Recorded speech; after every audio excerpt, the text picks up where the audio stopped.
Okay guys, try po natin buksan.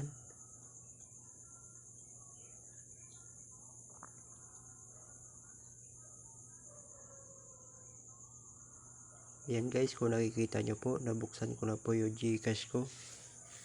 Ngayon po ay ituturo ko po sa inyo kung paano po ito ibuksan. Sundan nyo lang po ako mabuti.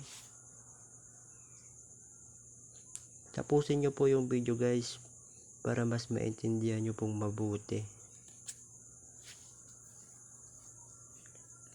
Una guys, uninstall po natin ulit yung Gcash po natin.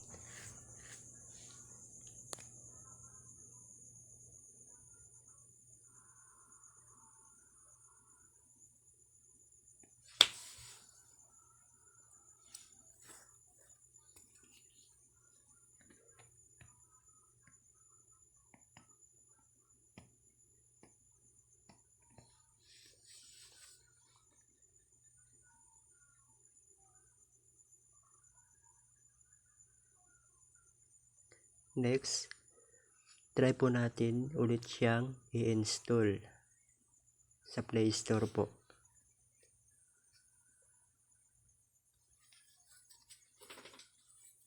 Type lang po natin yung Gcash.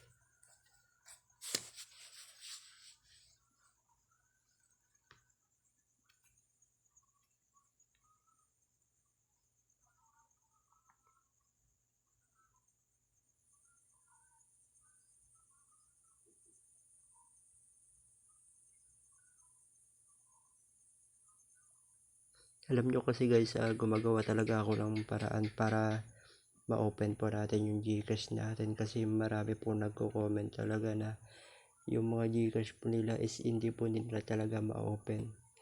Kaya gumagawa talaga ako ng paraan para ma-open po natin ito.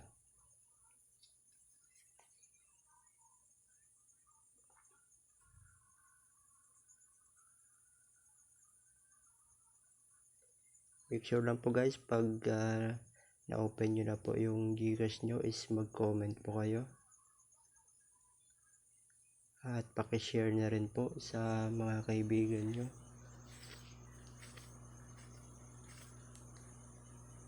Okay guys, try po natin i-open. Open lang po na muna natin. Sundan nyo lang po guys ha.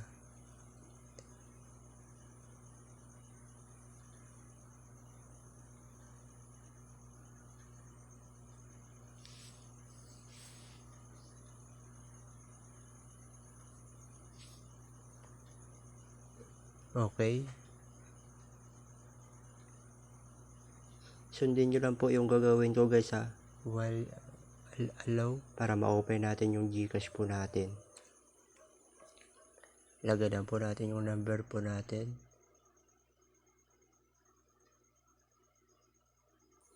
Para po ma-open po natin yung Gcash po natin. Send code lang po natin. Okay guys, may lalabas po dyan na verify, text message, OTP po.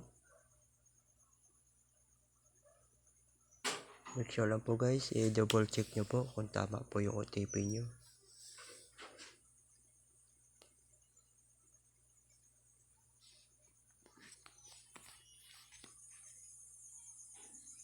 Click nyo lang po yung okay.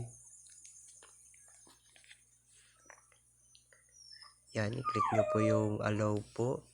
O allow all the time. I-check nyo lang po yan.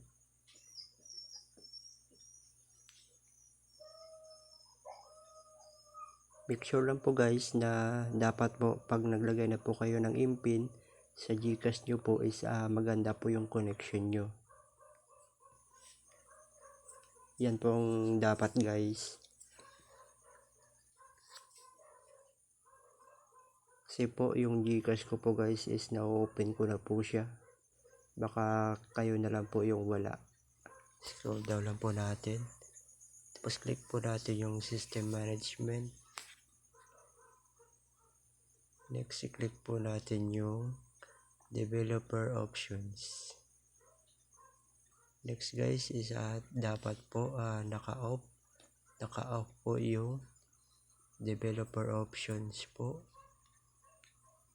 I-off nyo lang po siya.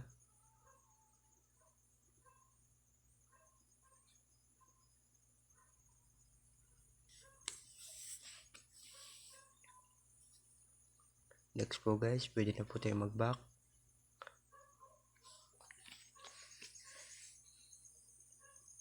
Next guys, punta po tayo sa GCash. Next po, alagay nyo po yung MPIN nyo. Double check nyo po guys Click nyo lang po yung OK ulit. Next guys, airplane mode nyo po muna. Ilagay nyo po yung MPIN nyo.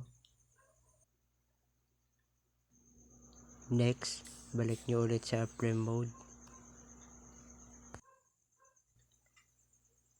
Okay nyo lang po.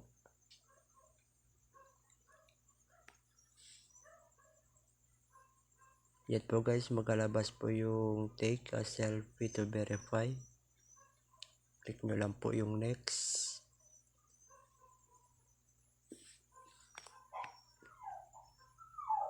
Yan guys, magpa-picture po kayo dyan. Sundin nyo lang po yung ginagawa.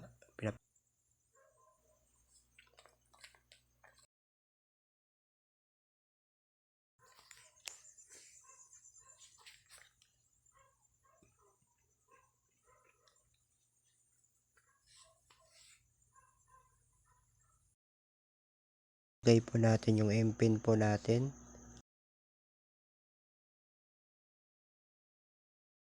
Ayan guys, nakapasok na po tayo.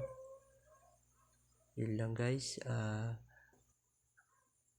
Huwag po kalimutan mag-like and subscribe. Paki-comment na rin po at share sa mga kaibigan nyo po. Kung yung hindi pa po nakaka-open po ng GCash.